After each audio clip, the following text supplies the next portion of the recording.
Bismillahirrahmanirrahim. Assalamualaikum warahmatullahi wabarakatuh. Innal hamdalillah nahmaduhu wa nasta'inuhu wa nastaghfiruh wa na'udzu billahi min shururi anfusina wa min sayyiati a'malina. May yahdihillahu fala mudilla lahu wa may yudlil fala hadiya lahu. أشهد أن لا إله إلا الله وحده لا شريك له وأشهد أن محمدا عبده ورسوله لا نبي بعده اللهم صل على نبينا محمد وعلى آله وصحبه وسلم أجمعين أما بعد.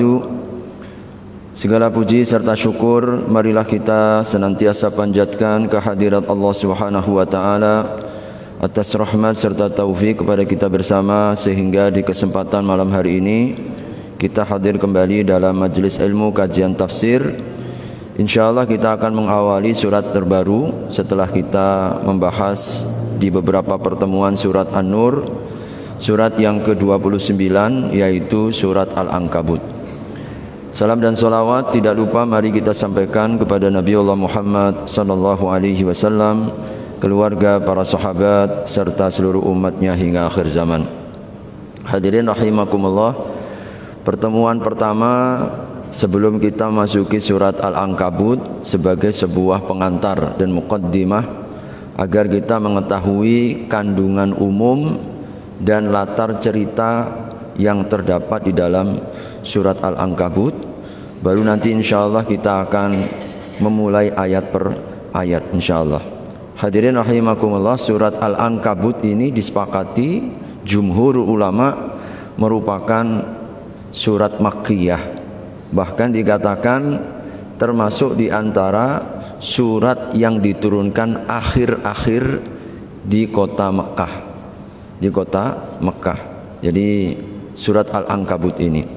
Dan di antara nilai keutamaan yang sahih ya daripada surat Al-Ankabut ini, sebagaimana dalam Daruqutni, Sunan Daruqutni, bahwasanya Nabi sallallahu alaihi wasallam sebagaimana disampaikan oleh Aisyah, kana yusalli fi kusufis syamsi wal qamar arba'a raka'atin wa arba sajadatin yaqra'u fi raq'atil ula bil ankabut awir rum wa fi tsaniyati biyasin. Nabi SAW itu seringkali menggunakan surat Al-Ankabut ini di antara surat yang dibaca kalau bulan gerhana.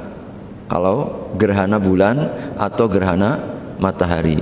Rakaat pertama beliau baca Al-Ankabut atau Ar-Rum, rakaat kedua beliau baca Yasin.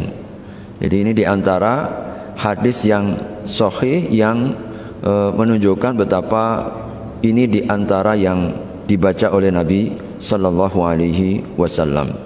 Disebutnya Al-Ankabut ya, karena terdapatnya kalimat atau kata Al-Ankabut di dalam surat Al-Ankabut ini, yaitu di ayat yang ke-41, di mana Allah Subhanahu wa taala mempermisalkan sembahan-sembahan, patung-patung, berhala-berhala yang dipertuhankan oleh orang-orang yang tidak beriman. Kekuatannya, kelemahannya itu seperti lemahnya sarang lebah, yang sarang laba-laba. Jadi seperti lemahnya sarang laba-laba. Maka Al-Ankabut itu artinya adalah laba-laba. Disebutkannya oleh Allah Subhanahu wa taala di dalam ayat surat Al-Ankabut ini, pertama memberikan isyarat lemahnya Tuhan-Tuhan mereka ini seperti lemahnya sarang laba-laba. Termasuk juga nanti kita akan dapatkan bahwa surat Al-Ankabut ini memiliki tema sentral ya, masalah, hadirin rahimakumullah, masalah terkait dengan ujian-ujian dalam hidup. Ya, ujian-ujian di dalam kehidupan kita ini. Maka ketika ujian-ujian dalam hidup pun juga sama, dipermisalkan oleh Allah seperti lebah-lebah, sangat lemah, tidak mampu akan mengalahkan kita, asal kita kemudian mengetahui resep dan caranya. Maka ini yang nanti akan kita dapatkan di dalam surat Al-Ankabut ini. Hadirin rahimakumullah, di antara kajian para ulama ahli tafsir, pembuka dan penutup ayat ini memiliki sebuah keserasian yang sangat indah. Jadi keserasian yang sangat indah, di mana di awal-awal surat Al-Ankabut Allah buka dengan adanya ujian-ujian. Dibuka dengan ujian kepada seorang hamba, lebih-lebih sebagai seorang mukmin. Maka keimanan itu perlu diuji. Keimanan ini mesti ditempa, dan tempaannya itu adalah dinamika di dalam kehidupan. Ini awal-awal surat. Dan di penutup surat di ayat 65-67 maka kita akan dapatkan jazakallah,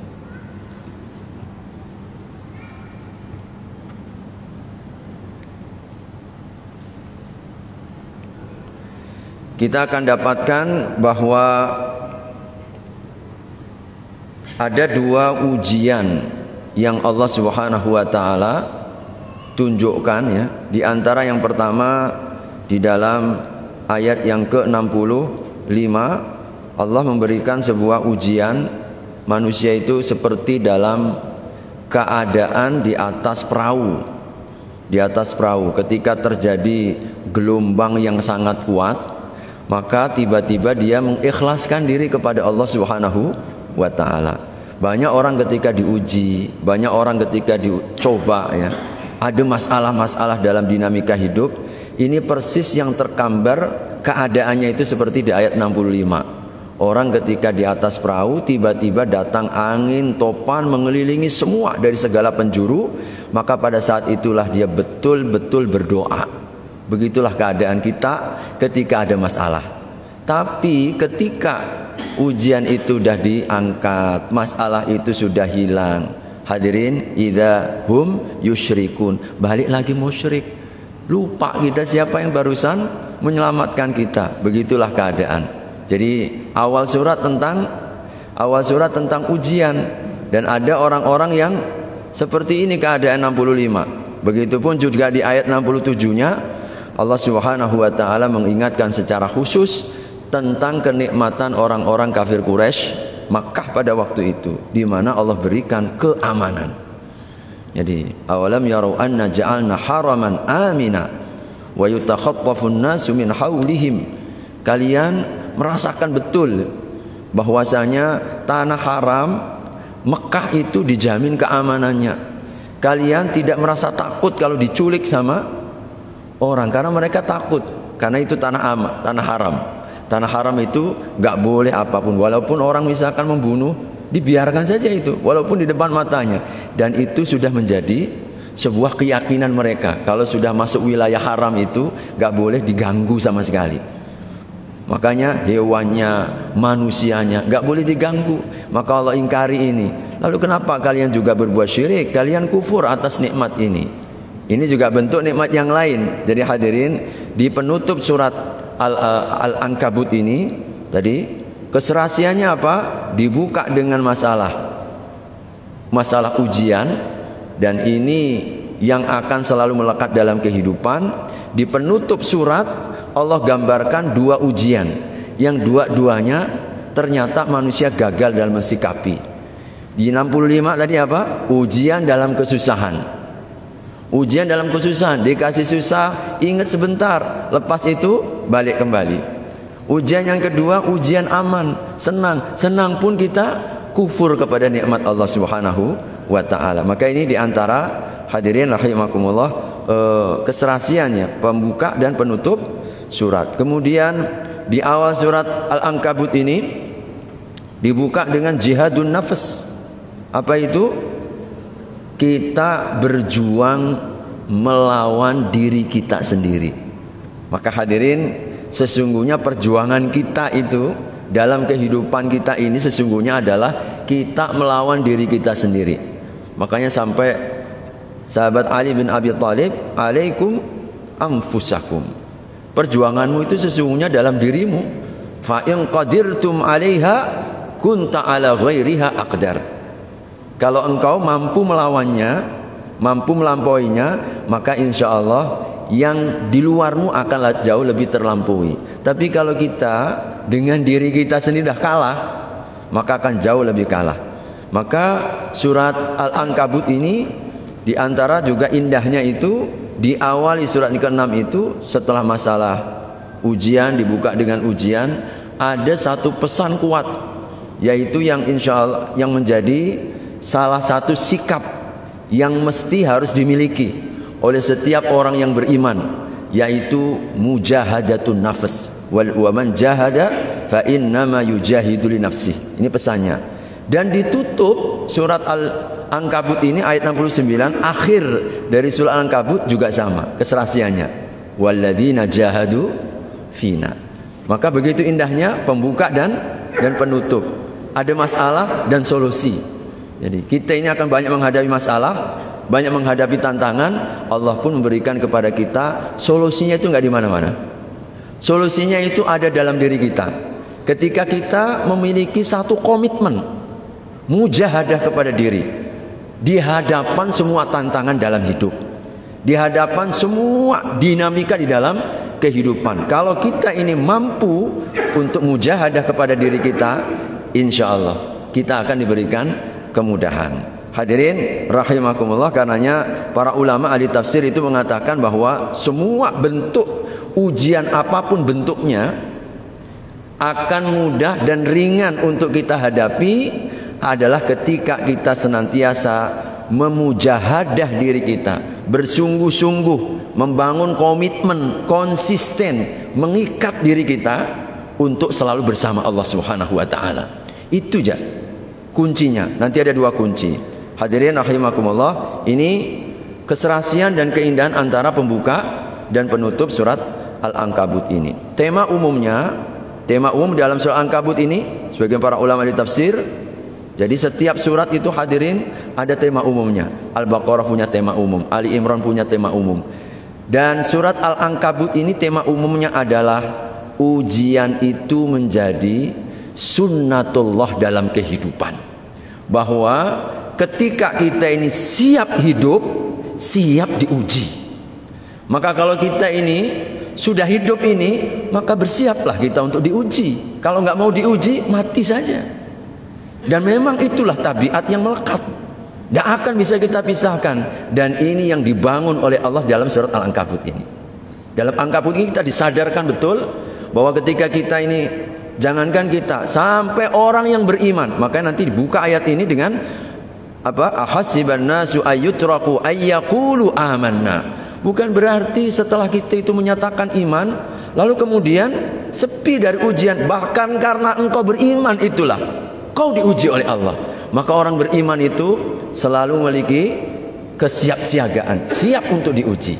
Hadirin, ini diantara tema umumnya. Karenanya kemudian para ulama katakan dari sisi lain, oleh sebab itulah surat ini disebut sebagai surat Al-Ankabut. Apa maknanya Al-Ankabut? Sarang laba-laba. Hadirin, menggambarkan ujian, masalah, dinamika dalam hidup itu seperti sarang laba-laba yang siap untuk menjerat dari segenap penjuru. Dia siap untuk menjebak kita, maka disebutlah Al-Ankabut. Maka ini antara nama dan hakikat itu ada isyarat yang sangat kuat. Jadi bercabangnya, banyaknya, jebakan-jebakannya, masalah-masalah dalam kehidupan itu tergambar dalam apa? Dalam sarang laba-laba. Seperti itulah Allah kemudian menyebutkan surat ini adalah surat Al-Ankabut. Karenanya hadirin rahimakumullah, Allah Subhanahu wa taala ya di dalam ayat ini ya bahwa ketika Allah mengingkari ya tentang keimanan ya, bahwasanya jangan kita menganggap bahwa iman itu nanti sepi daripada ujian. Bahkan karena keimanan gitulah ya Allah Subhanahu wa taala uji kita. Karena di ayat yang ke-10 itu Allah mengingatkan ada orang yang ketika merasa beriman, mereka itu tidak mau diuji.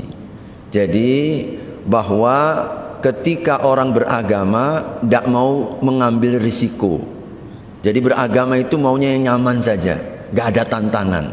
Ada orang yang beragamanya seperti itu, sehingga kalau dia dalam beragama itu pokoknya yang mudah-mudah saja, yang nggak ada tantangannya.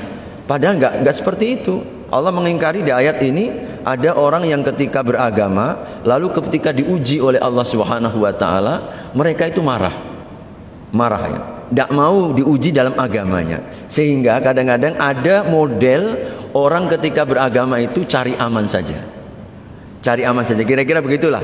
Maka Allah ingkari ini.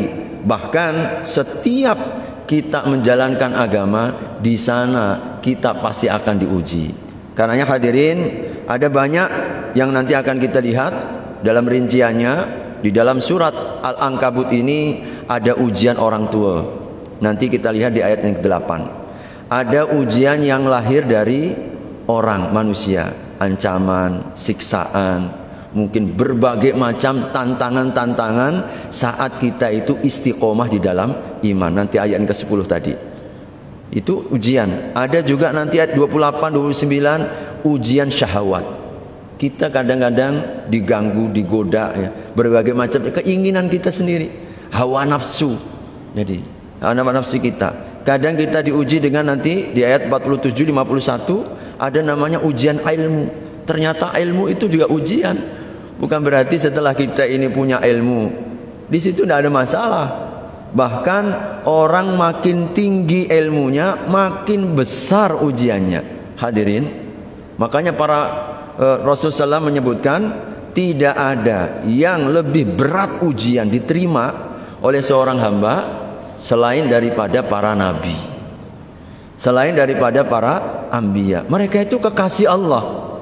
Mereka orang yang paling dekat dengan Allah. Ternyata ujiannya juga paling berat. Karena itulah kemudian mereka itu ditempanya mereka dengan ujian-ujian berat, mengangkat derajat mereka. Makanya hadirin, kalau kita itu mensikapi hidup ingin aman, sepi, jadi banyak rehatnya, ya kita akan menjadi manusia-manusia yang kerdil, manusia-manusia yang lemah. Tapi karena tantangan hidup itulah yang insya Allah kalau kemudian kita sertai dengan apa? Terapinya, apa kiat-kiatnya, insya Allah setiap tantangan akan semakin melambungkan derajat kita di sisi Allah maupun juga di sisi manusia. Ada fitnah-fitnah. Ini ada juga fitnah kekuatan. Nanti kita akan lihat 38, 39. Ada orang yang diuji mungkin badannya kuat, ada juga yang diuji dengan kekuasaan dan lain sebagainya. Itu ujian juga itu. Jadi ujian di dalam kehidupan. Dan nanti juga kita akan kaji bagaimana ujian dalam hidup. Fitnatul hayatid dunia 64 nih. Jadi ternyata ya kehidupan secara umumnya termasuk juga keamanan. Ini ujian. Hadirin, ujian. Maka yang kita ini nggak ada yang sepi dari ujian. Yang sukses maupun yang gagal sama-sama diuji. Orang kaya diuji dengan kekayaannya, orang miskin diuji dengan kemiskinannya, pejabat juga diuji, rakyatnya juga diuji, sehat ujian, sakit juga ujian. Hadirin, makanya nggak ada orang yang sukses. Orang berilmu ujian, yang bodoh pun juga ujian juga. Makanya nggak ada yang aman kita. Maka nggak ada solusi lain kecuali hadirin Allah Subhanahu wa Ta'ala nanti akan memberikan kepada kita dua kata kunci yang sebenarnya ya akan kita dapatkan di dalam surat Al-Ankabut ini, yaitu apa hadirin?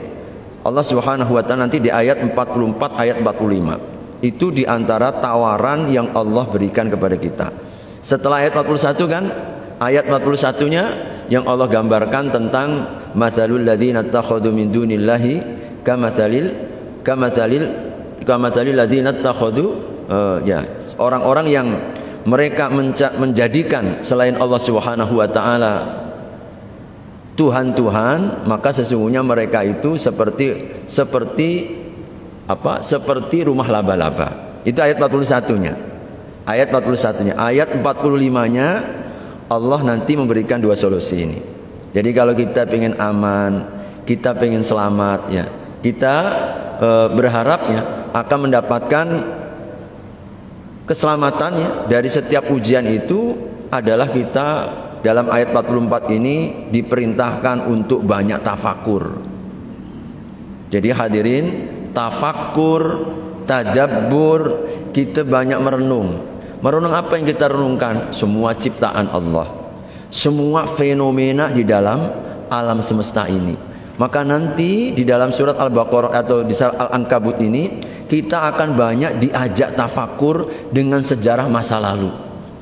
Nanti kita akan diceritakan tentang Nabi Ibrahim, bagaimana tantangannya saat berdakwah. Kita akan dipaparkan tentang kisah Nabi Nuh yang sampai 950 tahun, itu di surat Al-Ankabut ini. Beliau sampai 950 tahun. Jadi alfasanatin illa khamsina ama. Ya. Dia diberikan umur, beliau diberikan umur 950 tahun, dan 950 tahun itu beliau hadapi penuh dengan keletihan, kepayahan. Payah apa? Ngajak orang, Pak. Bertahun-tahun, bukan lagi setahun dua tahun, bukan lagi puluhan tahun, ratusan tahun. Bayangkan diuji, ingkar semuanya. Hanya mendapatkan 12 pasang. 12 pasang yang beriman setelah 950 tahun. Ini yang luar biasa. Makanya Nabi Allah Nuh termasuk di antara ulul azmi, yang memiliki tekad yang kuat, kesabaran yang tinggi. Yang Allah ingatkan di akhir-akhir surat Al-Ahqaf nanti, wasbir kama sabara ulul azmi minar rusul. Nah, kalau kau mau sabar, belajarlah sabar kepada ulul azmi. Nah, salah satu ulul azmi itu siapa? Nabi Allah Nuh. 950 tahun. Kita ini hadirin baru dakwah sekali dua kali, udah bosan kita. Ngajak anak kita, baru ngingetin anak sekali dua kali, udah lemah semangat kita. Udahlah, kau mau apa terserah kau lah, mama udah bosan. Baru jak sehari dua hari, Masya Allah. Belum seperti Nabi Nuh, 950 tahun ngajakin orang berbuat baik, ngajak menyembah Allah, kembali kepada Allah. Maka ini spirit, itu namanya mujahadah. Mujahadah. Hadirin rahimakumullah, kadang-kadang ini kita diajak tafakur. Nanti kita akan diajak Nabi Musa, Nabi Harun, disebutkan cerita-cerita. Itu adalah salah satu sarana untuk tafakur. Ini tafakur, belajar baca sirah, apa yang sedang terjadi, apa yang sedang berkembang. Kadang-kadang kita memang perlu ya. Dan kehidupan kita yang kita sedang jalani itu sesungguhnya juga ayat.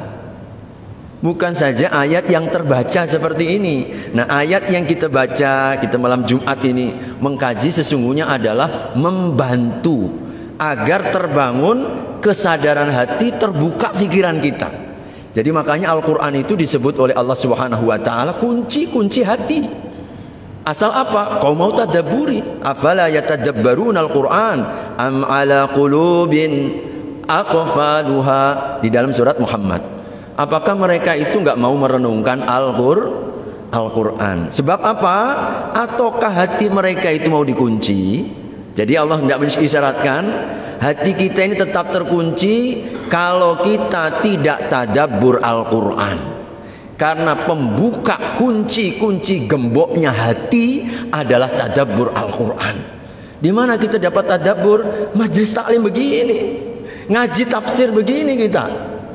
Nggak bisa hanya kita membaca apa hadirin? Hanya membaca terjemah.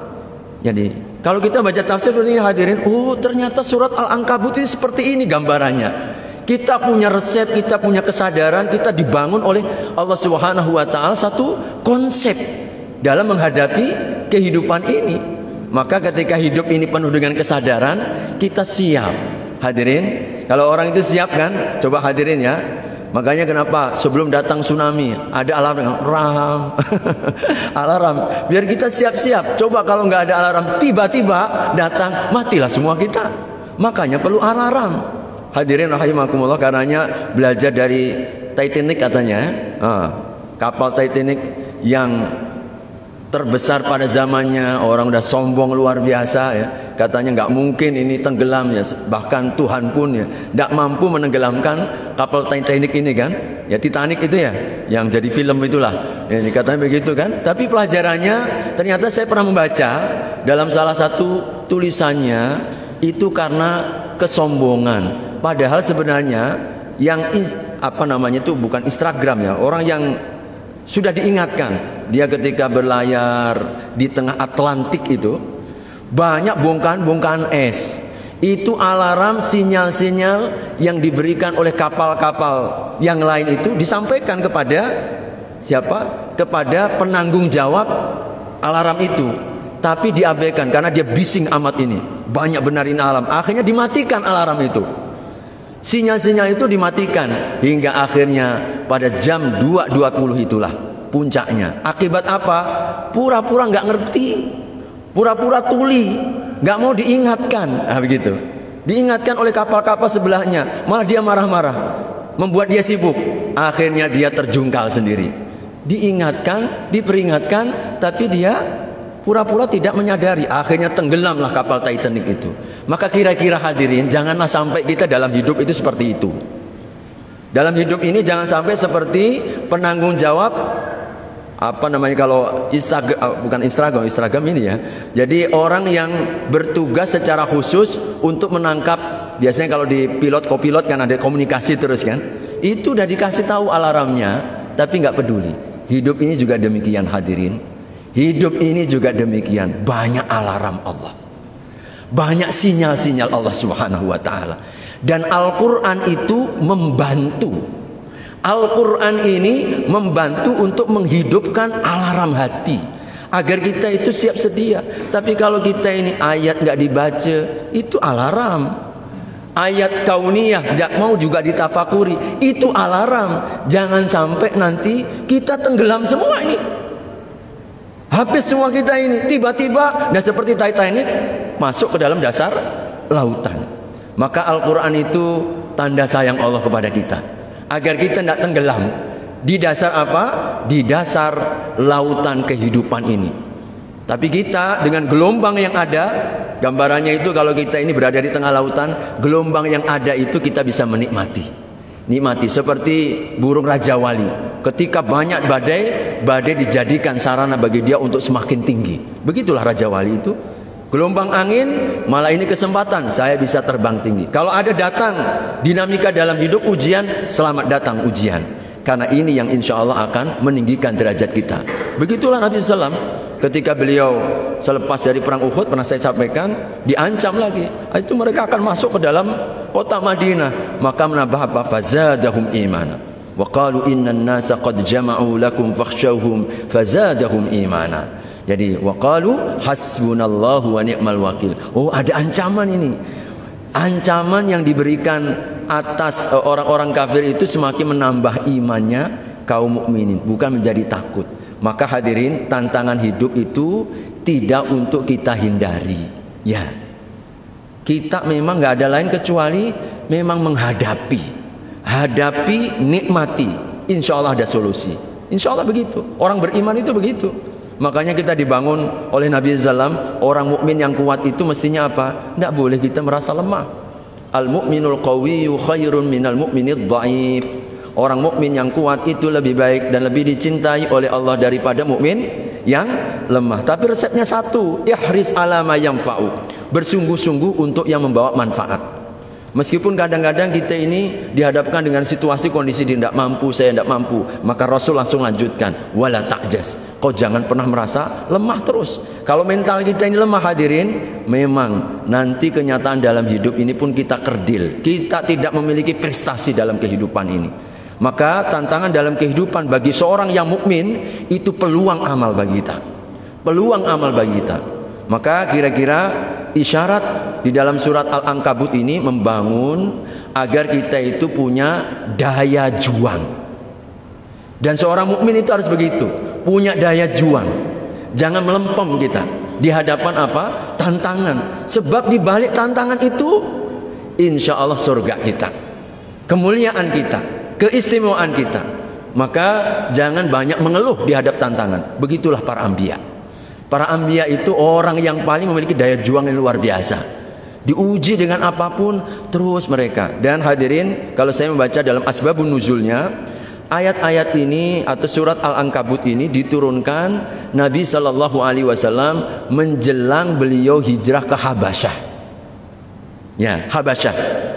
Kita tahu Nabi karena tantangannya begitu berat, ujian yang tidak kecil, Beliau harus menghadapi embargo, beliau harus menghadapi keluarga dekat sendiri yang mengucilkan beliau, menganggap beliau gila, sinting, penyihir, semuanya dah lengkap.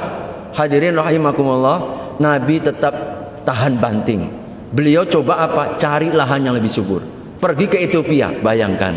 Maka ayat-ayat surat Al-Ankabut ini, rohnya itu, spiritnya, kau harus punya daya juang. Apapun yang kau hadapi, wahai Muhammad, dalam ujian dakwahmu ini, maka sepertilah nanti Nabi Ibrahim, sepertilah Nabi Nuh, sepertilah Nabi Musa, sepertilah Nabi Harun yang nanti diceritakan di dalam ayat-ayat ini. Hadirin, itulah spiritnya yang membuat setiap kali Al-Quran itu menjadi gelombang hidup kita. Hadirin, makanya Al-Quran itu seharusnya menjadi gelombang hidup.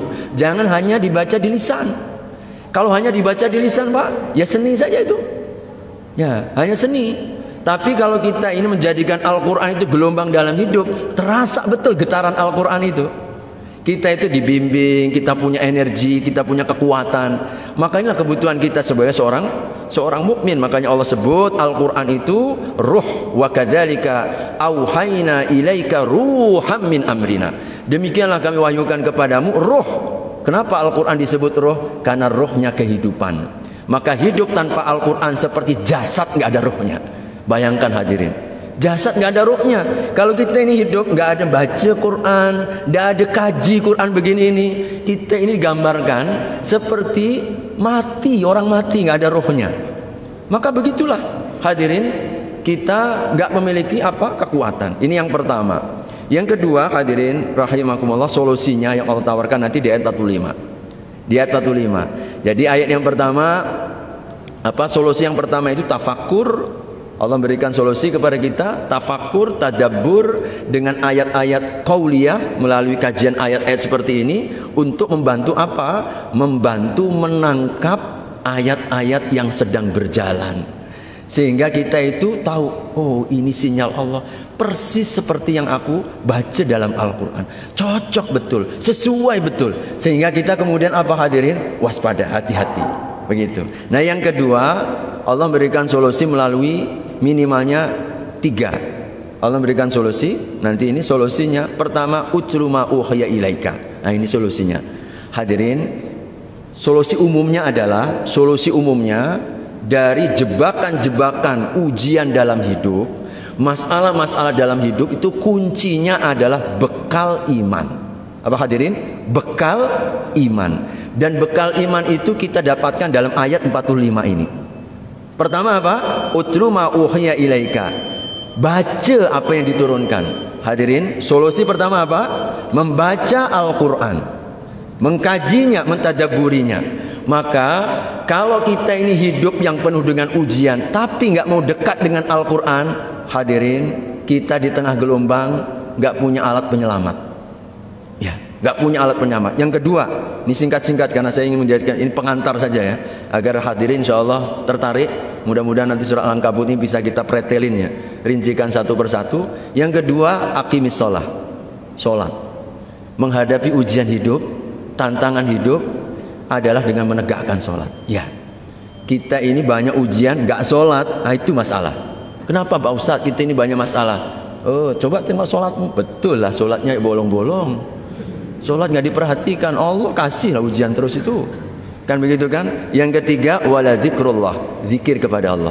Banyak-banyak mengingat Allah Subhanahu wa taala. Mudah-mudahan ini pengantar surat Al-Ankabut. Insyaallah menjadi gambaran umum apa yang akan kita bahas di surat Al-Ankabut ini. Mudah-mudahan Allah Subhanahu wa taala mengaruniakan istiqomah dan dapat kita ambil manfaatnya insyaallah. Amin. Ya Rabbal Alamin. Barakallahu fikum. Mari kita sempurnakan dengan doa kafaratul majlis. Subhanakallahumma wa bihamdika asyhadu an la ilaha illa anta astaghfiruka wa atubu ilaik. Wassalamualaikum warahmatullahi wabarakatuh.